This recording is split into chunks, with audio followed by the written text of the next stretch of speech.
What is happening, everybody, man? Thank you guys tuning in to another episode of the Agent to CEO podcast, and we are in for a treat today. Chad, what's happening, brother? John, thanks for having me. I'm looking forward to it.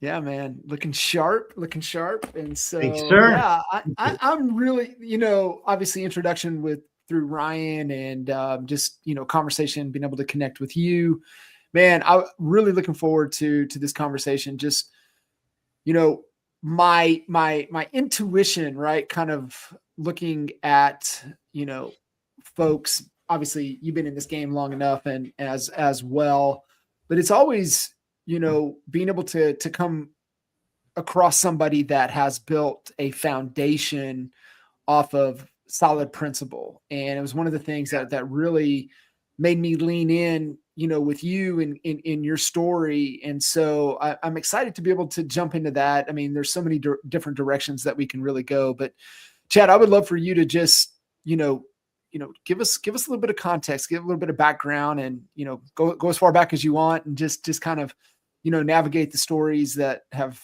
brought us to, the intersection of where we're at today. Absolutely. Thanks, John. I could tell that we were going to get into that just from our first conversation the other day about this podcast. And of all the things we talked about, that was what you gravitated to. So it's one of my favorite things to talk about. I'm sure we'll get into a lot today, but I'm looking forward to that as well. So my story, the way this works out is I had absolutely no background in business whatsoever. Growing up, I had no desire. I had no money consciousness. That's kind of the way that I like to describe it.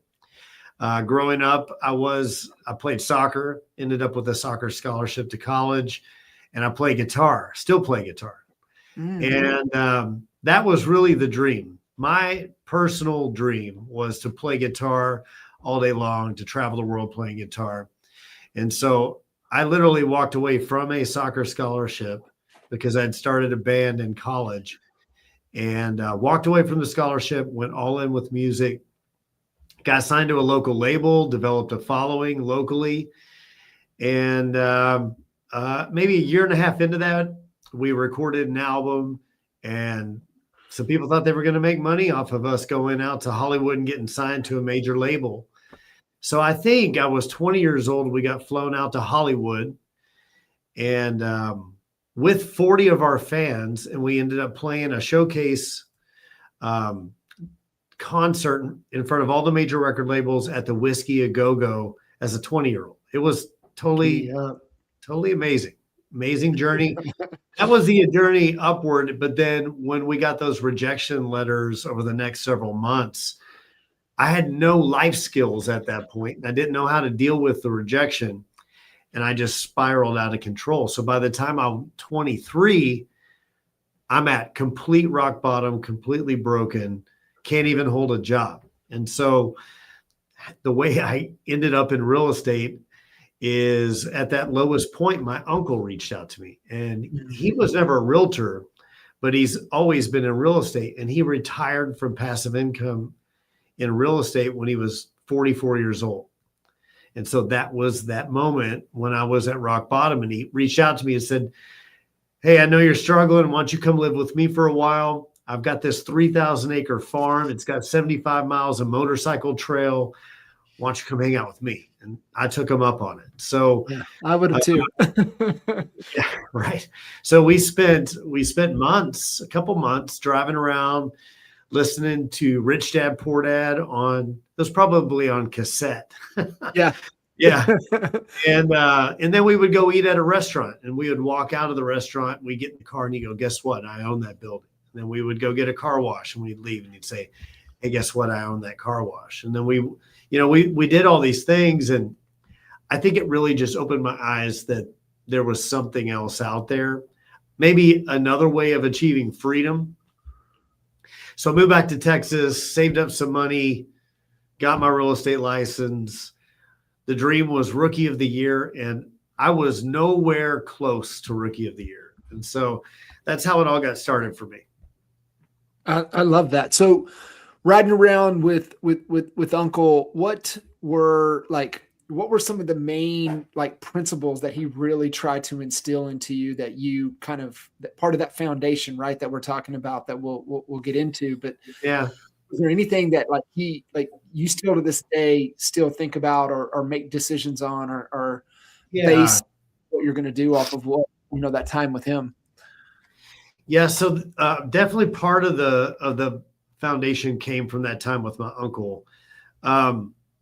Really, if for any of the listeners that are familiar with Kiyosaki, what he's really talking about is a couple of things, mainly the cash flow quadrant. So Yeah. when I look back on that season of my life, what really stands out to me is that I was chasing freedom through my own dream. And so what I saw that he had won freedom and he had won time freedom.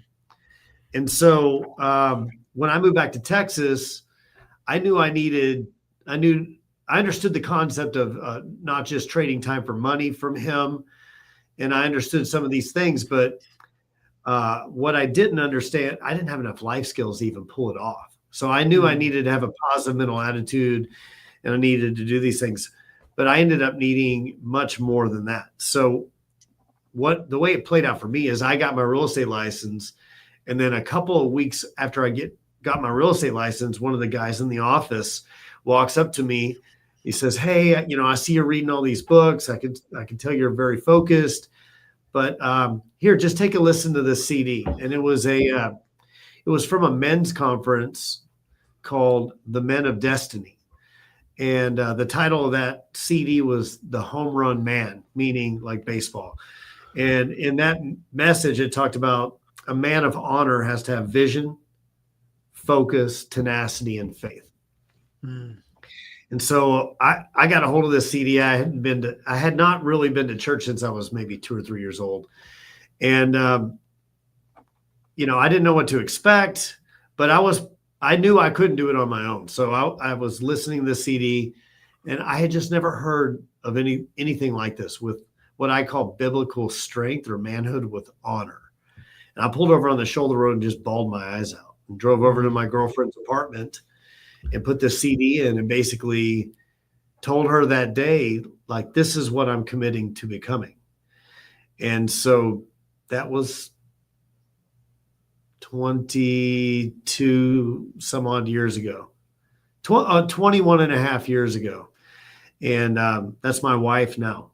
And so that's where the foundation really came from. It was the first spark was from my uncle, but then the entire priority structure for my life came from what I learned from my pastor. I've been in the same church for 21 and a half years. That's wild. That's so amazing. So what was the name of the CD? Who was that? Dr. Gene Lingerfeld. The church is Faith Christian Center in Arlington, Texas. It's pretty amazing. wild. So in 2004, he had already been pastoring the longest of anyone in Arlington, and he's still the pastor of the church. So he was already the longest serving pastor 21 years ago, and he's still there.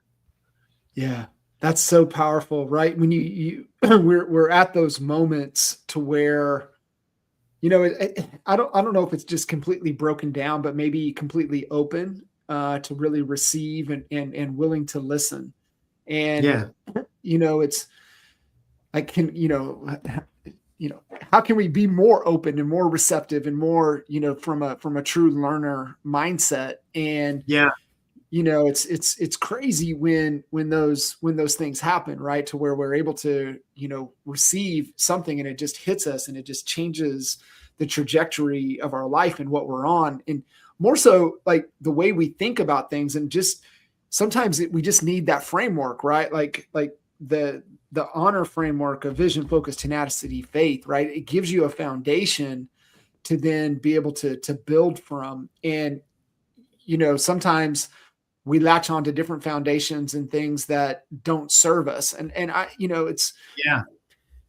it's that circle. It's who we're around. It's what we're consuming. It's what we're absorbing in. It's crazy, man, how sometimes the wrong advice, the wrong belief system, how it could, set you down a path that will take you decades to fix if you ever are able to fix it. Because most people, they latch onto it and they just don't, find themselves in a situation or being pushed to challenge those beliefs, or getting the people Yeah. around them to challenge those beliefs to become better. And so that, that first, and just making, you made that declaration. I don't even know, is a commitment or a declaration more, more powerful, but you made that, and that just started the trajectory that your life is on.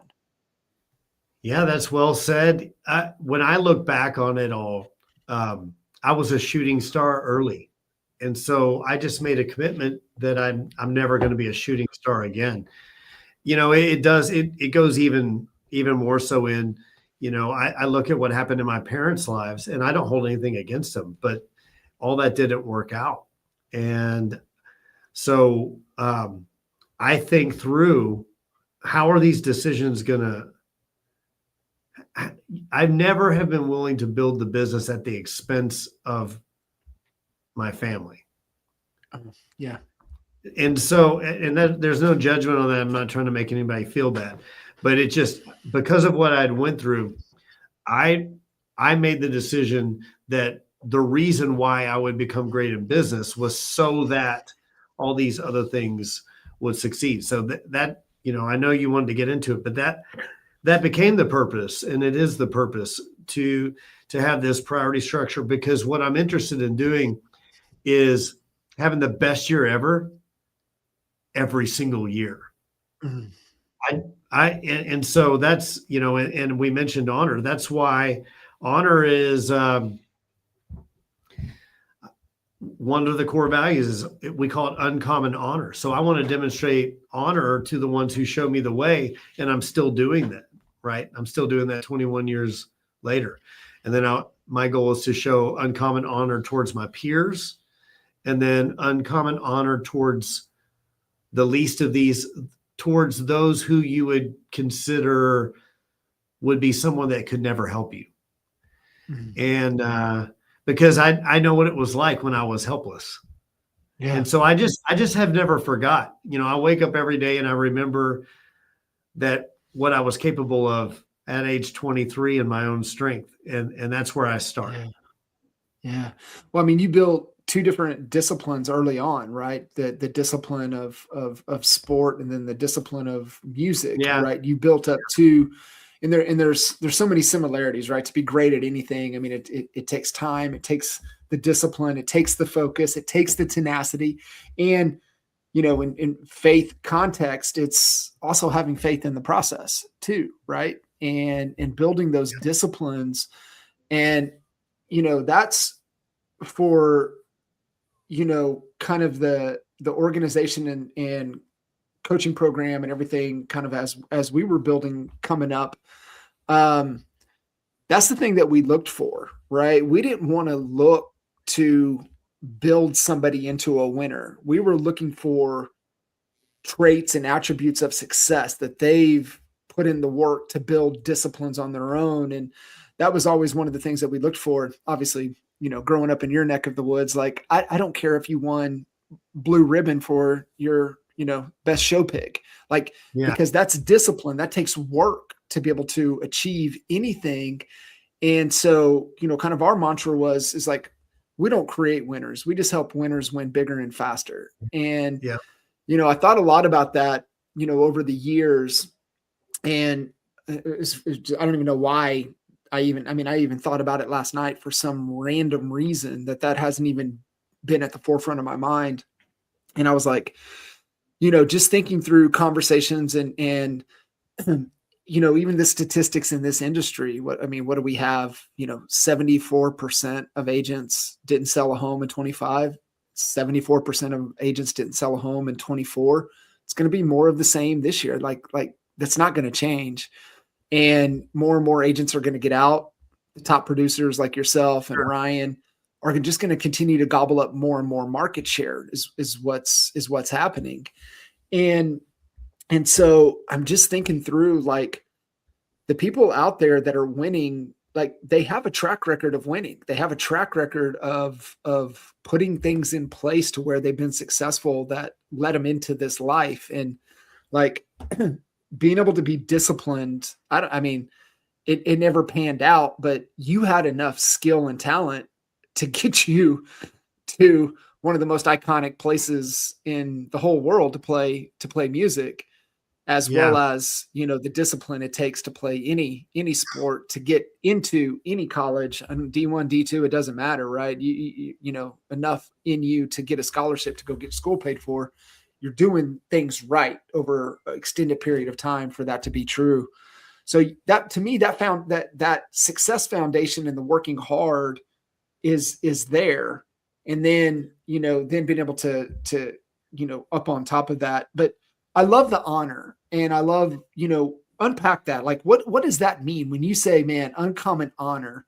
Like, what does that mean? How do you convey that to your team, to those that you're cascading that out? They see that. What does that mean by definition? Well, I like what you've just said there. You know, to tie what we've just talked about together before I get to uncommon honor. You can have those success principles. You can have that, you know, talent. Talent has a trajectory. You know, I agree with you completely. You're looking for that talent that when you pour into them, they give you energy back because they just go and do what you teach. I agree with that completely. However, when you add that to the best priority structure, that's what I've always been after, because you can have all the talent. How many, I call it the lie of fame. How many people do we see go to the top and then just destroy their life? Mm-hmm. You know, movies, athletes, politicians, you name it. And so that's why I was seeking the other part. There was a book that I read right around this time, and it was actually referenced in those first messages I heard my pastor preach on those CDs. And it's written by W. Clement Stone. It's really old, and it's called The Success System That Never Fails. See, I'm interested in that. I don't. You can be the most go-getter, the 10x lifestyle, crush it, hustle, grind, all that stuff. But if your body's falling apart, or your key relationships are falling apart, or there's this wake of destruction behind you, what good was it for us, right? So uncommon honor, you know, to me, it's you could, what's the easiest way to describe it? I would say sowing and reaping. So however I treat someone, I would want to be treated that way. You know, if I'm dealing with an agent, a peer in a transaction, even though I'm representing my client's best interest, it still doesn't have to be a war between me and you on the other side of the table. Right. Or if I talk to, let's say, a buyer lead, and they from the sound of it, they may not ever get their life together to where they can actually buy a home. I don't treat them like they're less than human. And let's say I have a mentor, and at some point I've done some of the things that they've done. I don't go trying to lord it over them or act like I'm better than them. That's what uncommon honor is to me. It's just treating people the way that I would want to be treated. Yeah. You know, from a leadership standpoint, it's two things. One, it's telling them the truth in the sense of showing them how to do it, not holding anything back. And then on the other side, it's telling them the truth even when they may not want to hear it because of the gaps that they have. And I think a whole lot of leadership is the ability to tell people the truth in a way that they could receive it. Most leaders, that people that call themselves leaders, are not willing to say what needs to be said in any given moment. One thing I repeat constantly around here is, if at any point I'm unwilling to say what needs to be said in this environment, that's the minute that this environment will begin to die. Say that again. If at any point I'm unwilling to say what needs to be said in the environment, that's the moment that this environment will begin to die. That's so good. That's so good. I tell myself that, John, when that someone in the room says the wrong thing, and you're tempted to just like let it go, but then everyone else in the room would hear what they just said. Are you going to let that be the last thing that's said that gets permeated into the environment, or are you going to be the leader, and are you going to step in and say what needs to be said? Yeah. I love that. And it's in a way too, like what I'm hearing and just kind of even looking at, the values that we've leaned into over the years. It's really more of a very candid type of conversation, but in a kind way, not nice, but in a kind way. And that's, Right. telling them the truth, right? Being willing to have the difficult conversations, not afraid to work through the whole conflict resolution, not afraid to have, and those conversations are a lot easier when you're standing in truth. And Yes. it really helps, to navigate through that. And like, as you're talking, I'm just, my mind's just running through different situations and scenarios, and like where I've have failed as a leader, not Sure. saying things Sure. because of my people pleasing tendencies of growing up and always wanting to be a people pleaser and not wanting to, wanting everybody to get along and not wanting to have, Right. conflict. But there's so many great ways to be able to get into and curate and create that environment, Chad, to where you can be very candid and, speak in a way that people, hear the truth. You're speaking truth and calling them out, but also, in a way to where, and you said it earlier, right? And I it clicked, and I wanted to come back to it. But one of the things that you were describing with the man of honor, and you were kind of talking about it, but you were talking about uncommon honor amongst others that really can't help themselves, right? So to me, that's helping us get real clear on our leadership style. And you're Yeah. coming from a servant's heart, servant leadership, and that's the position we want to come from, right? Like all the different styles of leadership, and sometimes people will do things in return for them to do things. That's, more of a barter type of leadership. And so ultimately getting to the ultimate holy grail of the servant leadership. But and this is why I wanted to get into the values, because Yeah. you're That's laying the where it goes foundation, you're next. laying the foundation. That's where it goes. It's like, listen, this is what we, these are the shoulds and should nots. Like, this is what I believe. And this is, how we Yeah. approach, our community. Yeah. Let's talk about that for a sec. So we haven't really gone into it. We talked about me getting into real estate, and then the goal was rookie of the year, nowhere close.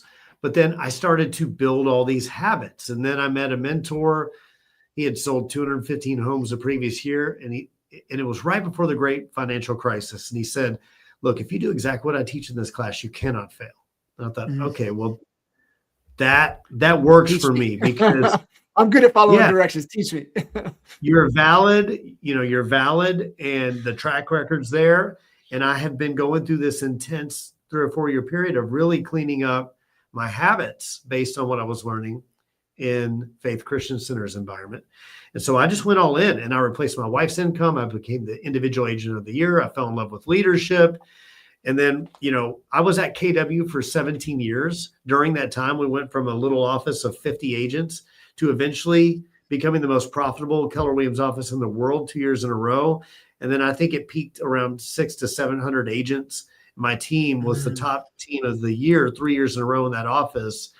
At one point, from like a July to July, we had sold 371 homes, 109 million, 3.2 million in commissions with like 12 agents. Just We're as dialed in as it could be. But what I was on a mission for was I have to keep growing. I can't just sit still. So I asked myself this focusing question. Now that we kind of understand, I don't want to go forward and then wreck everything. So my focusing question was, what do I have to put in place so that no matter how big everything gets, I would never have to compromise? And that's where my core values came from. And so I actually got on the phone. I called the HR department of Dave Ramsey. Okay. I said, hey, how did Dave Ramsey do this? Because He's in the mainstream and everybody knows him, but they also all know what he believes. He's not getting in any trouble or anything. So how did y'all do it? And they basically, the HR department said, we have our core values. And then when we're doing interviews and things, we just tell who we are. We just say what we are and we don't ask any questions. And then people self-select. They either run towards it or they run away from it, and either one's okay. So I have all this on my camera roll. I sat down with my team for an hour and a half, and we got a giant whiteboard out. And I asked them a question. I said, now, these can't be the things that we're aspiring to have. I want to know right now what is present in this environment that's changing your life. And we just wrote everything down for an hour and a half. And then over the course of about 6 weeks, I simplified it down into these core values. And so now that with the Chad Smith team, but then also with our coaching community, which is any agent of any brokerage could be a part of it, we lead with the core values. And so these 8 core values define who we are, what we believe, why we do what we do. And it's the predetermined way that we show up in the environment. And so the only time I'm ever rough with anybody is if they're in violation of what they already agreed to. Yeah. And that's what we needed to get to. That's how you have the permission to be strong or to be bold in that leadership, because you already said yes to this. Yeah. You already said yes to this. And it's all of our job to protect the environment that we all agreed is the reason we're here. Yeah. That's so good. And I loved the process, right? And you were real clear. It's not what we aspire to, it's what we are. It's not aspirational, right? And our process, you'll laugh at this.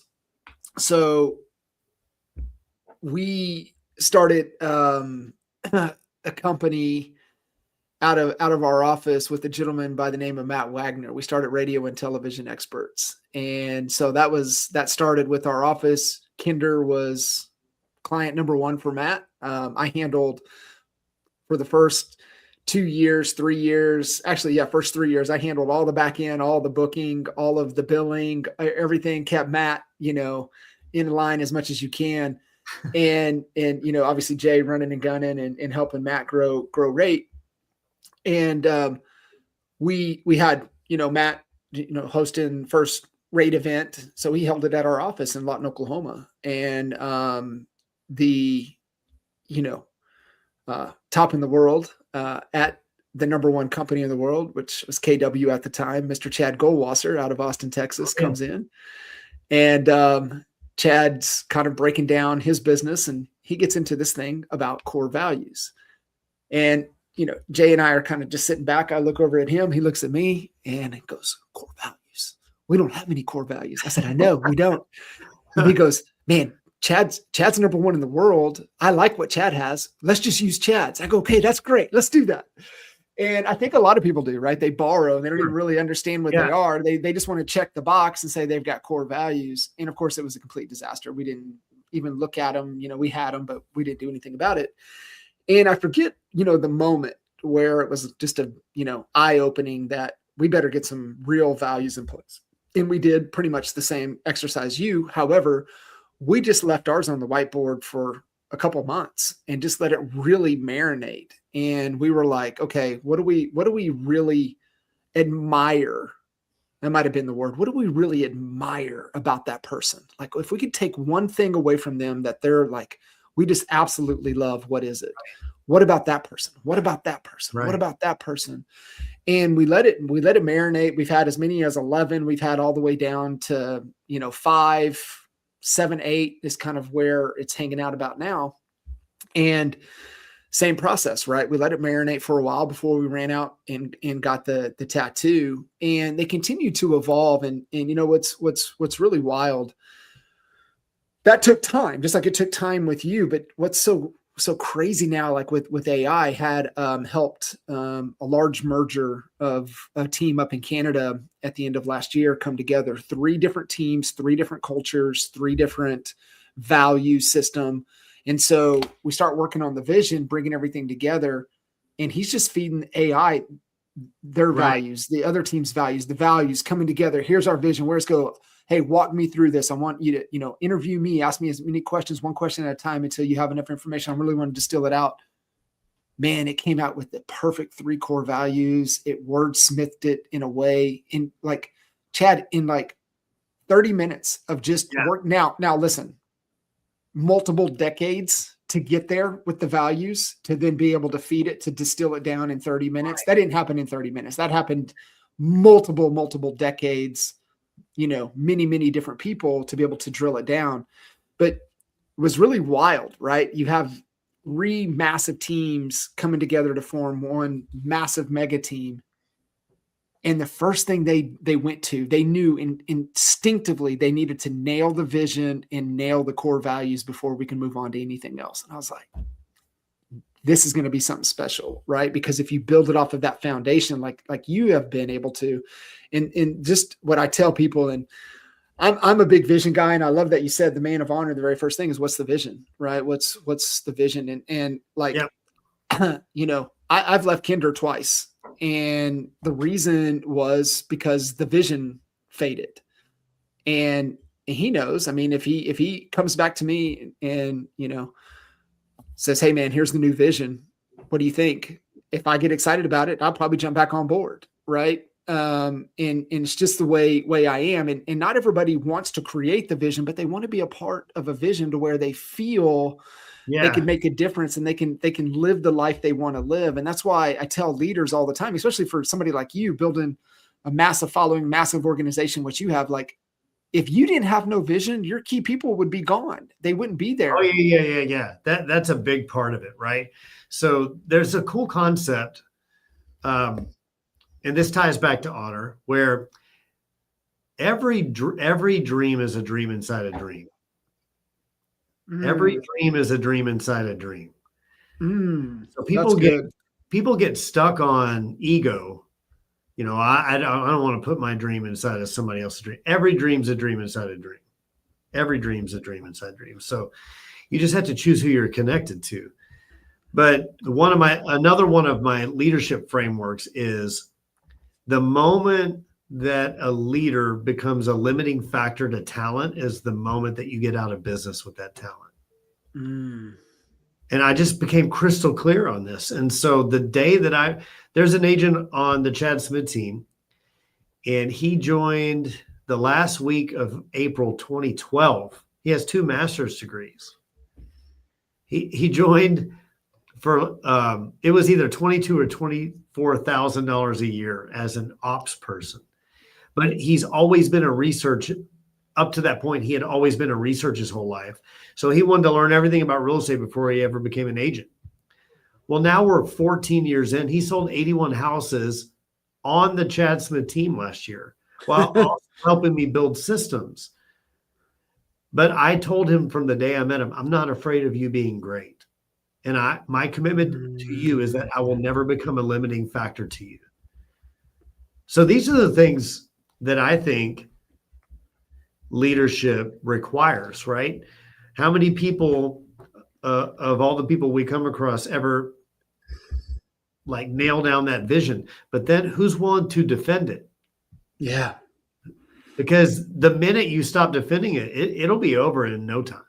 Yeah. That's exactly it. That might be one of the best leadership frameworks.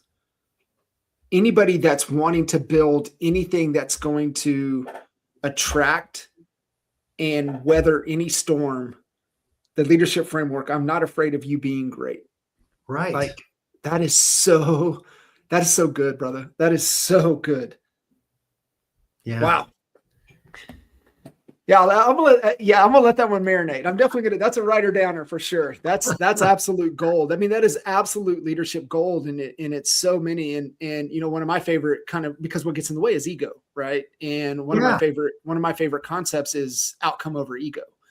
And ego is about being right. The goal is to get to right. And that's what I tell my team all the time, right? Like, that's good. I'm kind of going off the cuff, and I'm just like in a moment, and I'm like, listen, I could be 100% wrong, and it's not about me being right. It's about us getting to right. So Yes. like, if I'm off base, please tell me, please tell me, please tell me. Like, I don't want to be right. I want us to get to right. And that falls right in there, right? Like, I'm not, like, it ain't about me, and I'm not Right. scared, and I will never be afraid of you being great. Like, that's like, I mean, just think of if you had a leader tell you that early on in your development, Right. I right? do. That's my pastor, that's ultimately it, it's, and then I'm working to model that. And but it's very rare. So let's talk about this for a sec. A lot of the go-getters in real estate, they're driven. So there's typically go back to like what we talked about, sports or early achievement. There's that competitive nature. Well, ultimately, competition is rooted in scarcity because somebody's got to win. Which means there has to be a loser. And so I was wired that way. So I had to choose to move beyond a competitive mindset. So the only person I'm competing against is my own potential, my own capacity. How do you shift that, Chad? Right. I mean, I hear it. It's okay. I can kind of get my head around it, but how do I actually put that into practice? Well, it's going to go back to my belief systems. The first murder was due to jealousy.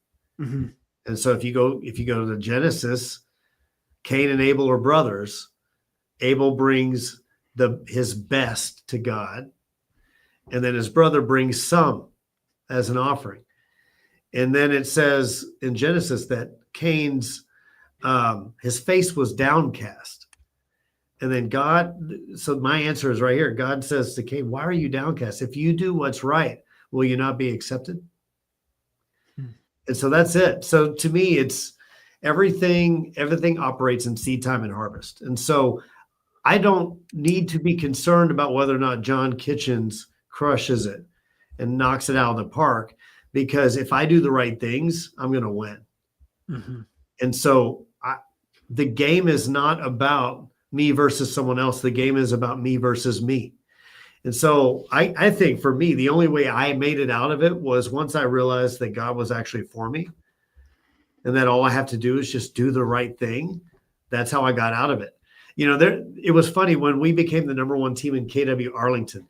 When our team was number 5 or 6 in the office, I always got along with everybody. But then when we became number 1, I never fell out with certain people, but they fell out with me. Mm-hmm.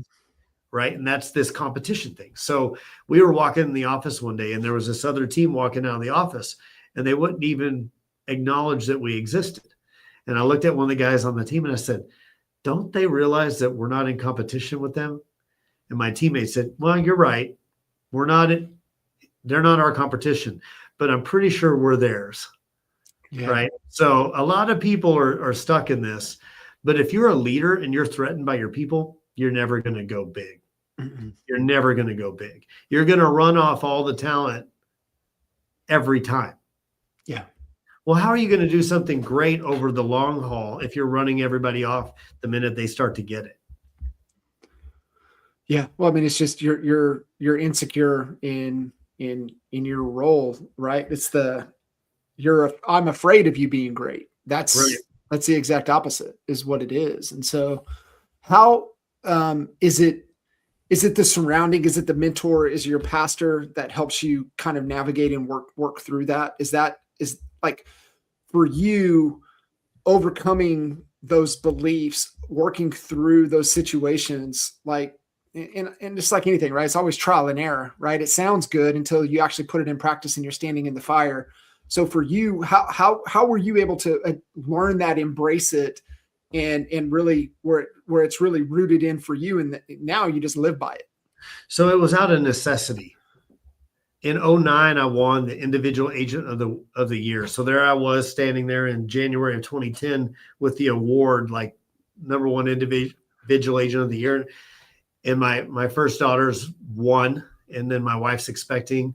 And I'm thinking, this is not, I'm grateful, but this is not it. Yeah. there's not enough capacity here for me to accomplish what's in my heart to do. So I just basically studied leadership. There was probably at least a 3-year, maybe 3 or 4 year period where the only books I read were about leadership.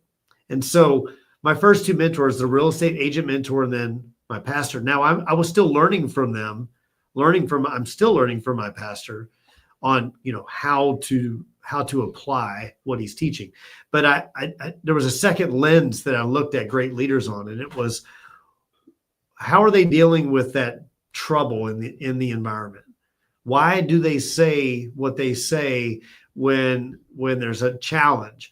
And so I started to look at everything through a leadership framework, and I read every John Maxwell book you could imagine. And then I volunteered on all these, because John Maxwell recommends this. I volunteered as a leader in all these volunteer roles, unpaid volunteer roles, because if you want to test your leadership skills, just go lead a bunch of volunteers where you can't lord a title or a position or money over them. Yeah. And so I just that's what I do, is I just immerse myself in it. And because I haven't worked nights or weekends since 2009, because of my priority structure, because my wife, I'm there, I'm investing in my family. My kids, I've driven my kids to school every single 95 to 98% of all the days they've ever gone to school since K4 started. Yeah. I go with them to the week-long summer camp, every game, every event. I have their entire teenage years. I have a relationship with them.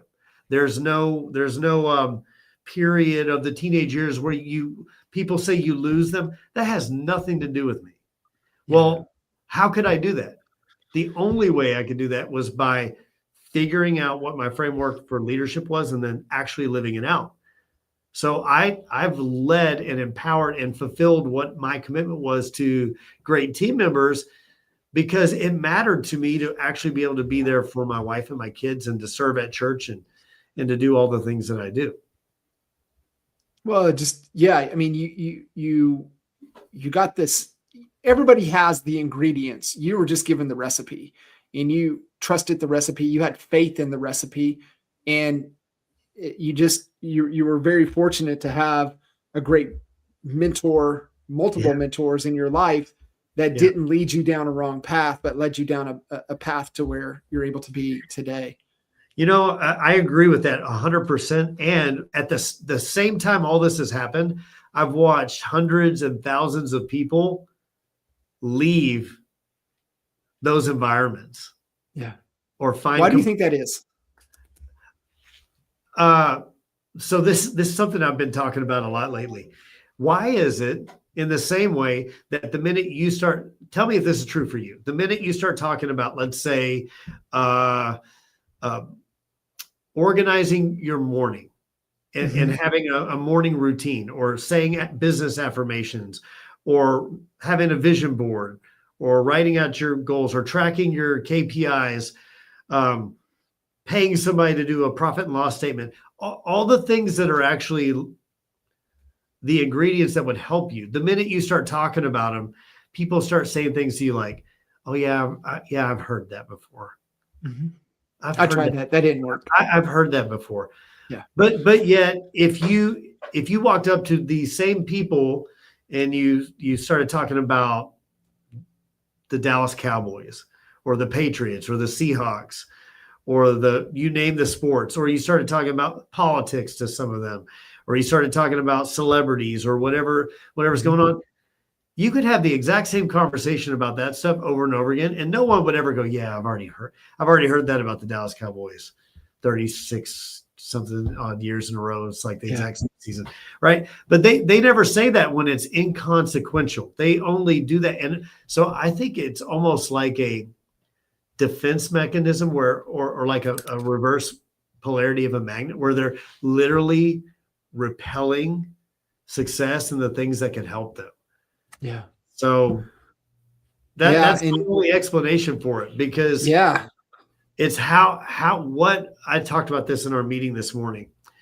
What you actually get to choose what you see in other people. Mm. Mm. Like what you choose. What do you see in your clients? Are you constantly complaining about the troubled clients, or are you one of these people? I've heard all kinds of agents say, their clients are stupid or this or that, or do you get road rage when you're driving and you just focus? Well, what do you choose to see in your spouse? Yeah. Be focused on what do you see in your children? Like there's all nobody's perfect. There's all kinds of pros and cons in everybody. So what are you choosing to see? And so for me, having been in the same church for 22 years, I'm just choosing. I'm intentionally choosing to see what I need to see because I can still grow in that environment. Yeah. Man, there's something to be said with a commitment to longevity. It says a lot about the environment, the leadership, but also says a lot about you. And I obviously being in this coaching game for 14 years now.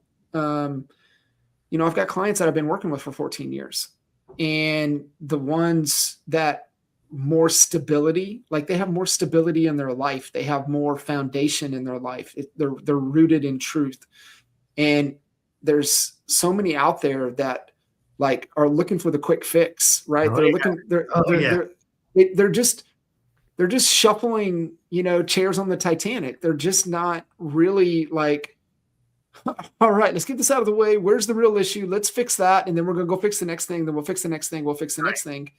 And, you know, I'm the same way, right? Like, I mean, I have Matt. I got introduced to Matt, 4 or 5 years ago.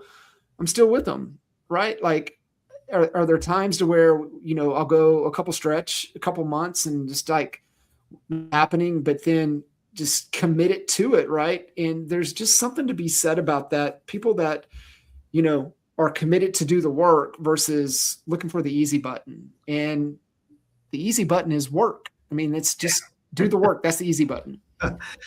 You made me think of two things that are really important right here. One is we talked about having great people stay with you, right?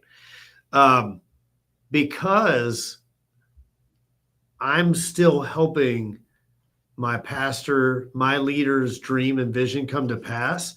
I can expect to have other people stay with me to help my dream and vision come to pass. So because I did it first and I'm still doing it, I can expect the same in my own environment. And then the second thing I'll say to what you were just talking about is, I was a KW guy, and they have really, really amazing agent training. Yeah. Some amazing agents there. I'm so grateful for that time. I would not say that they've been well known as being like the leading in the industry for marketing, right? So I got into a different environment when I began this to understand marketing. And it's hilarious to me that there's like the marketing script that you fill in your calls to action with, your headlines with, is how to achieve the pain without, or how to achieve the desired result without the pain. Right. It literally feeds like the magic bullet train. Yeah. And so once I've wrapped my head around all that, I just went the complete opposite direction. And so the way that I've built what I've built over the last couple of years is I took the consistency of what I built in my morning meetings, and I said, look, no one's going to be able to say that I attracted them and then I was nowhere to be found. So I'm just going to turn the morning huddle I have with this $100 million team into a daily broadcast.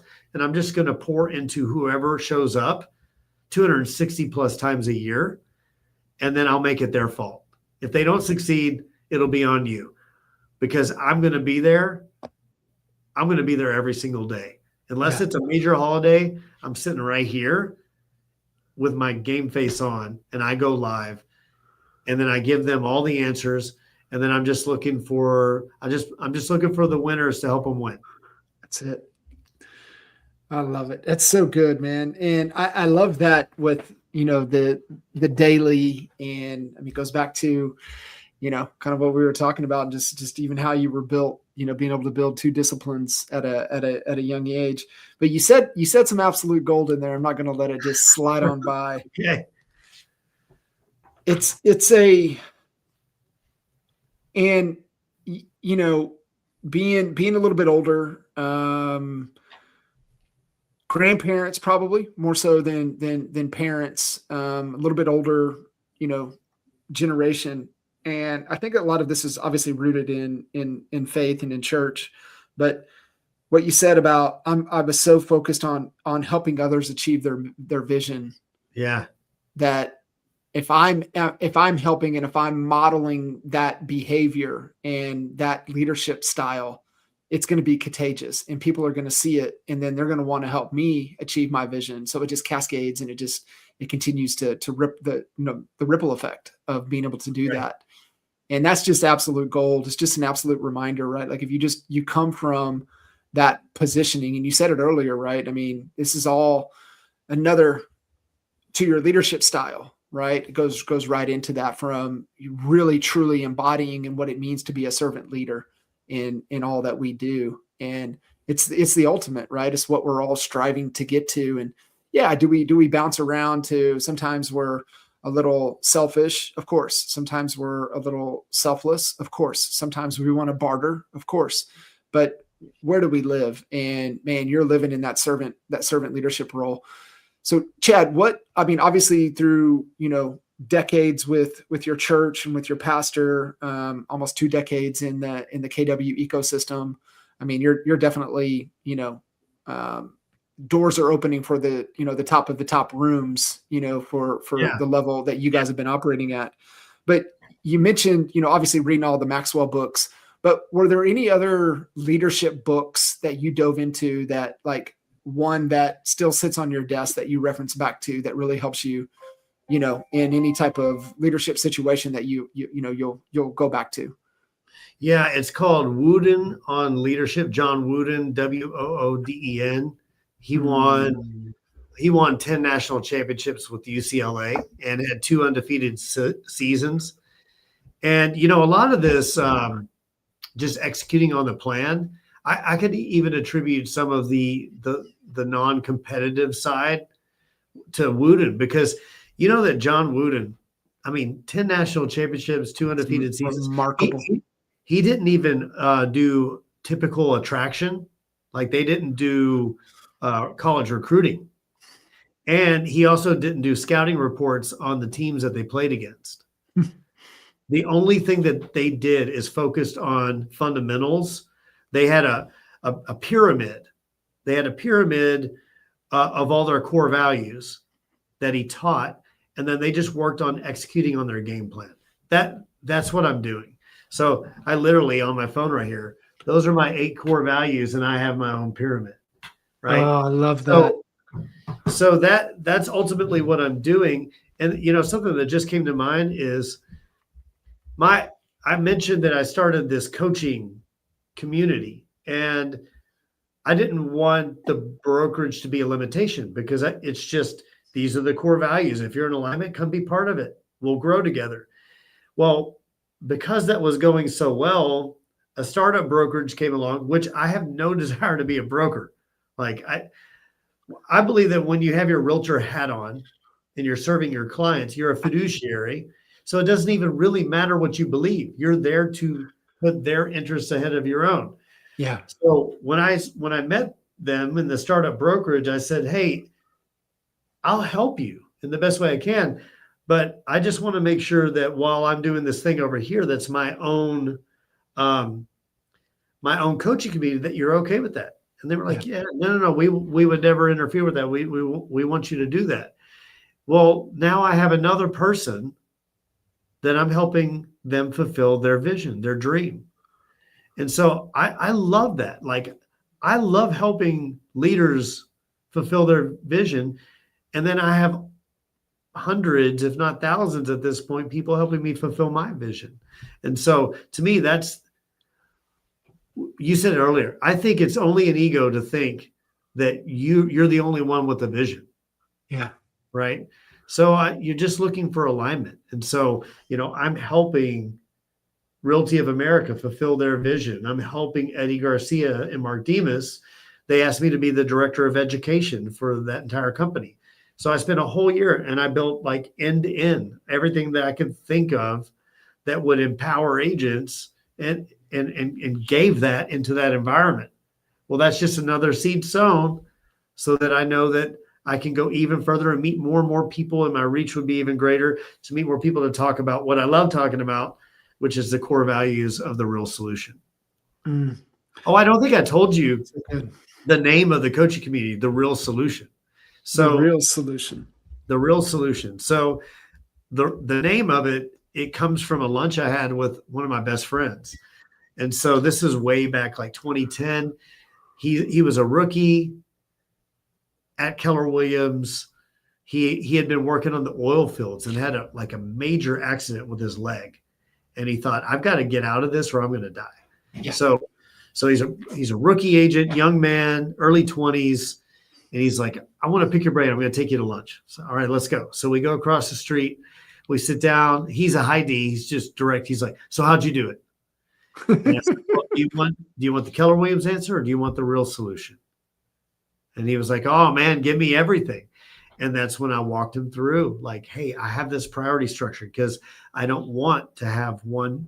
I don't want to go forward and make a bunch of money and then everything come crashing and burning. I said, so I put God first and then my wife next, second only to God, and then my children after that. And then I pursue excellence in business to serve everyone I have an opportunity to serve. And you look at it to this day. Actually, tonight, two of my daughters are playing in the state semifinal basketball game for our church's private school. And his son will be playing on Thursday in the state playoffs for our church's private school. So, that's a 15-year relationship right there. Yeah. Yeah. But there have been dozens and dozens of people. And my goal is just to let my light shine. And then they come to me and say, well, what is it? And I'll say, well, do you want the brokerage answer or do you want the real solution? I love it. Yeah. That's so good. Ties right in. The naming convention was right there for you. It's so good. It's funny. You were talking about, the priority structure, and I read, I don't know, end of last year, right at the beginning of this year, but I think it was kind of a study, if you will, on individuals in their early 90s, right? Kind of what their priority structure is. And in this order, they go, it's always faith, right? Yeah. So it's like, and I think, early on, church for me was, I didn't have a choice, right? So it was one of those things. And the second that I had a choice, I ran away from it, right? Just because it was just like, I didn't have a choice, and it was like, kind of rebel against it. And, but first is faith, and then second is family, then friends. And they joke, right? You got to put your friends up there because you need somebody you need some pallbearers. So you got to have some friends. And this is coming from 90-year-olds, right? Given this perspective. And so, hey, and they all admit, right? Hey, it's out of whack. I wish I would have got this in this order a lot sooner. Faith, you got to have the family, because you want people to be hanging out with you when you get to this age. You got to have some friends. You need some pallbearers. Then your fitness. Yeah. Then your finance. Yeah. And so taking the 5 F's, and that's coming from 90-year-olds. That's the order. And, I think a lot of folks struggle with that framework. Being able to get great mentors, get the right books, listening now to the right podcasts, getting in the right rooms, getting into the right churches, getting into the right locations. Environment is everything, right? Environment is greater than willpower. That's one great. of my favorite quotes, and especially it ties into environment. It's a Nipsey Hussle quote, and he's like, listen, if you look at the people in your circle and they don't inspire you, you don't have a circle, you have a cage. Mm, And it's just that constant reminder of always, if you're going to audit anything, audit that circle, audit that friends list, audit those mentors, audit the what you're listening to, audit, who's coaching you, who's leading you. yeah, And I'm a firm believer too, right? Like if looking at those 5 things right there, do you have a coach and a mentor in every one of those areas that's right. helping you to grow and improve? Because it's constant work, like what you've been down the path for multiple decades, Yeah. and knowing you ain't slowing down. No, no, no. I'm just getting started. What you said there is spot on. And I'll add this to it because it, it, it is in addition to everything you just said, because I agree with everything you just said. In this modern day, either you train the algorithm or the algorithm will train you. Yes. And so you have to be so aware right now that how much time I haven't studied this, so I don't know this, but it seems that the phones are becoming more magnetic. They have a greater ability to hold our attention Mm-hmm. without us. I mean, I can't explain that. I don't know that. I haven't studied it, but I'm becoming more and more and more intentional on, okay, so what is this algorithm going to feed me? What am I going to permit to be?